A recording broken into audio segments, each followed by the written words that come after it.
In this video, I'm going to break down another great material I created for you to use in UE5, and it is ceramic tile. You can get this material by supporting WoLD Patreon, and you'll get this material, textures, and a lot more assets that you can use to create your environments with. There are a few main features of this material to make it customizable to you so you can make it fit into your environment. One is the clean ceramic tiles that you start with, these right here. You can then change color for the tiles as well as adjust color for the grout in between the tiles individually. And you can change the tile color or the grout color to anything you want. Then you can add in a tile design which will introduce a different color for alternating tiles. And then you can also adjust the original color tiles to anything you want. So you'll have two different colors that you can input to make those alternating tiles look different. And then on top of all this, I added a mask that you can enable and add in dirt on top of the tiles. So not only will you have the clean tiles with ability to adjust color and have the design of color for every alternating tile, but then you'll be able to add in dirt and make this tile fit into more abandoned, more run down environments. And with dirt, you can control the opacity, the contrast, the dirt color, as well as introduce detail normal that will make that dirt appear to be raised on top of the tile, making it a lot more realistic. And this is all done in the material through a mask, so no extra geometry and no use of decals. So let's break down this material and all the parameters that are propagated into the material instance so you know how to use this. Once you have all the assets placed in their appropriate folder within your existing project, you'll find the material instance and then the material inside the materials folder, and then the textures that are being used inside the textures folder. To make sure that these are placed in the correct folder structure of your project, check out the link to a video and the post that breaks everything down on WoLD Patreon. But essentially you just match the project file structure from the downloaded zip folder to your existing project folder directory. Let me open up the material first and briefly go through how it's set up. So the material itself has albedo controls, then it has dirt mask controls, both for color and then for roughness. Then you have your standard roughness controls for the tile itself, and then your normal map controls. And then of course you have your ability to change tile and offset and rotation of these textures of this material. The albedo controls themselves, you have your change of color for the tiles, for all of them, and then ability to enable a switch that turns on alternating color tile mask, where you'll be able to have alternating colors for the tiles, which are going to be controlled through this property right here, alternating color tile, and the standard albedo texture color adjustment. And the mask will control where those colors will appear. Then you have your grout color, so you can adjust the grout in between the tiles individually. You can change the color, you can brighten or darken, and desaturate or saturate. And it's controlled by a mask that's inside the red channel. You don't need to worry about any of these masks and changing any of these channels. The texture is already packed and connected everything inside the material instance to use the correct channel. But if you need to take a look at these masks and what they are, just simply take a look at the textures and then this one right here, masks 01 floor ceramic tile. And then you can take a look at individual channels. So this is the grout color or the tile color. This is the alternating color tiles. And this one, this is a dirt mask. And it's also being used as roughness for the dirt. Then going down the list here, you have dirt color variation. And it's controlled by a switch. So you'll be able to enable if you want dirt or not. And this kicks on a dirt mask to be applied on top of the tile. And then you'll have your color adjustments for the dirt, your opacity, your contrast. And the roughness for the dirt also gets kicked on. So you'll be able to adjust roughness. So the roughness that gets applied on top of the tile is different. And you can control how shiny or how dull that dirt is separately from the tile itself, from tile roughness, which is controlled by this setup right here. And this is just your standard roughness intensity for the tile itself. And then you have your normal map controls. And I've added two. So you'll have your standard base normal map intensity for the tiles themselves. And then you'll have ability to add in and increase the intensity of a normal map detail. So this will create that raised bumpiness that's going to be separate from the normal map of the tiles themselves that are coming off away from the grout to give you that illusion of raised surface. And you'll see what they actually do when we get to the material instance. Now let me open up the material instance, and I already have this material instance applied to the floor. And by default, you will get these clean ceramic tiles, and that's what you start with. So the first thing is adjusting the albedo color and changing the color of the tiles. So let's go ahead and enable albedo color and change this to anything you want. And as you change the color to anything you want, the grout stays the default color. So you can adjust the tile color and the grout color individually, which is very important. So once you change the albedo color, let's go ahead and change the grout. So instead of changing the grout color, which you could change it to anything you want, if you want to get a little bit more crazy with the colors in between, most of the time you'll be darkening or lightening that color. So let me go ahead and disable this and enable grout, brighten, darken. So you can darken or brighten the grout in between tile color or the value in between the tiles. So it's very helpful depending on the color of the tiles, as well as when you apply dirt, you may want to darken that in between the tile grout area. And then of course you have your grout desaturate, saturate if you need it to desaturate or saturate that grout color in between. Now you also have the same values, same controls for albedo. So if you need to brighten or darken the color or the tile texture, you can, as well as desaturate or saturate it. But you can make a lot of these adjustments within the albedo color itself. Let me go ahead and disable these. And let's reset the grout color back to default.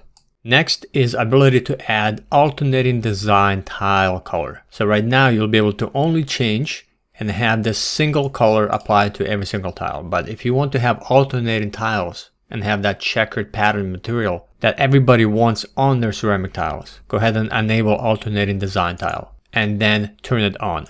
This introduces a mask and it hides every other tile color. So now you have ability to create a checker pattern and then adjust the color for that pattern. So by default, it is this color, the color white, and that's what you're seeing here. So if I wanted to introduce a different color, so here's my albedo color, the default. Let's change it to something else so it's now a little bit more clear. Let's actually go a little darker. Let's create the black and white, the famous black and white checker pattern tile that you often see in games or environments. And then you can adjust the alternating color tile. So choose the color that you want. Now for black and white, I would just stick more with a little darker gray, or you can choose any color you want and you can see it's adjusting it and changing it. So the amount of design you can introduce with these two colors is already a lot. And you can make this fit into any environment that you want. So let's go a little crazy. Let's go retro and let's do the original color more of teal. And let me raise the value so we can actually see it like so.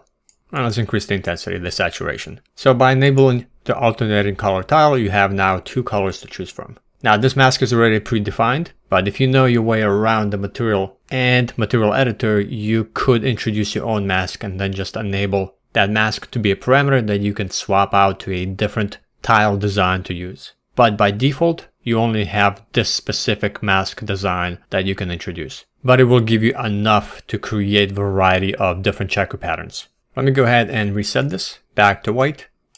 And then let's change this a little bit more darker towards black, grayish color. And let's remove the saturation. Let me scroll down a little bit to roughness. So you can adjust the roughness of this existing tile to increase it or decrease it to make it more rough or make it more shiny. So position your camera right at the correct angle so the light hits it just right. Enable roughness maximum and minimum. You have two values to adjust your roughness. The roughness is already being used. It's the green channel within the material editor. So you don't need to swap or change any of these. And all you need is adjusting the roughness max and min. So if you decrease it or increase it, this will adjust the roughness of the ceramic tile material. So you have two values for maximum and minimum. So you have greater control. And then you have two values to adjust normal map. You have normal map base intensity. This is the normal map for the tile itself. So if you want to have this tile come off the ground a little bit more, increase this. Let's go up to 2. Maybe let's go up to 3. You can see that the tile comes off a little bit higher off the ground, away from the ground. And then you can also enable and introduce normal map detail intensity. By default, it is set to 0, but when you increase this, this uses a detailed surface normal map, and it will introduce a little bit of roughness, a little bit of raised noise detail on top of the ceramic tiles. So yeah, I can actually just go higher to push this a little further. But this normal map detail intensity will be great to add in when you have dirt on top. So let me reset this back down to default, which is 0. It will remove it, and then we'll introduce it back after we add the dirt. To add the dirt, simply enable dirt variation mask and then turn it on. This will introduce a mask on top of the ceramic tiles, and this mask is controlling where the dirt will appear. Let me change the color of the black tiles to something else so we can see it a lot easier. Let's go to red.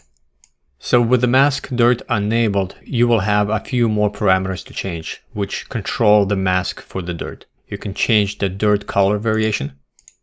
So change the dirt to anything you want. So if you want it brighter, maybe some kind of paint on top, you can go a little bit more white. Or if you wanted more actual dirt, more mud, just go darker brown. Let's just stick with white for now. It'll be easier to see.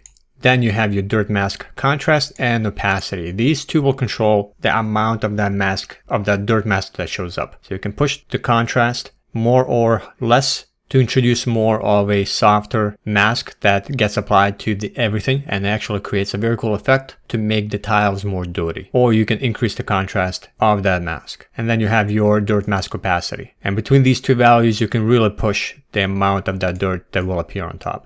And then let me introduce the normal map detail intensity, which will now take this dirt and raise it above on top of the tile, adding a lot more realism. So let's go to 2 just to push it. Now this value will be controlled also at the same time with dirt mask contrast and opacity. So you're gonna have to play between these two values in order to see how much of that dirt you want to be applied on top versus how much of that detail intensity gets applied. So let's go down to 1 so it's not so strong. So you can play around with these values and kind of get the amount of dirt you want versus the amount of detail intensity gets applied on top for the normal map and kind of find the perfect values that you need. In addition, I can go ahead and go back to the grout color and maybe adjust that and maybe turn down the brightness or maybe turn it back up. Now, because we're using the dirt mask, you will see the dirt mask gets applied in certain parts of the grout. So you kind of have to tweak that value for the grout color to brighten and darken to kind of make it fit more and play well with the values for the dirt mask on top. And then you have additional values to control roughness dirt mask variation and the contrast. Roughness dirt mask variation is very helpful. So right now it's using the values for roughness that are common from the tile. So we have the dirt and the tile itself using the same roughness. But if you want that dirt to stand out, you would increase or decrease the roughness dirt mask variation. So in this case, I would actually increase it to remove the roughness from the dirt. So the dirt appears not as shiny as the tile. And because this is more dirty tile, a little bit more that would be found in an abandoned building, you wouldn't have this tile to be as shiny as it is now. So let's turn down the roughness, actually not the normal map intensity. Let's go down to 2. Scroll down and readjust the roughness max. So now I don't want that tile, the ceramic tile, to be as shiny because this is now a little bit more beat up, more dirty. And also let's adjust the dirt color. So I don't want this white. Let's go a little bit darker, something like this. So you have a lot of controls and a lot of adjustments to make this material customizable to you, whether you want nice, clean, shiny ceramic tile for your floor or you want to make it a lot more dirty that would fit in a more rundown, abandoned environment floor. And last, you have ability to change tiling for the material. So you can offset it, you can rotate it, and you can tile it, adding another level of customization. So if you need to offset it in any direction in X or Y, you can do so. If you need to move it for one reason or another to make things line up, if you need to rotate it, you can. Now it's not going to tile when you rotate it, but can be used to make a bit of a different design if you need it. Let's go ahead and reset it. And then of course you can change tiling. So if you want more of these tiles instead of the default, which is 6 by 6, let's go ahead and increase the tiling to 2. So you'll have a lot more tiles. Or you can go up to 3 and introduce even more tiles. And actually you can use another variation of the same material instance and apply it for the walls. So you could have floor, which is maybe larger tiles set to tiling of 1. And then you can create another material instance, just make a duplicate of it and change all of these parameters and apply the same material to a wall. And then maybe increase it to 3.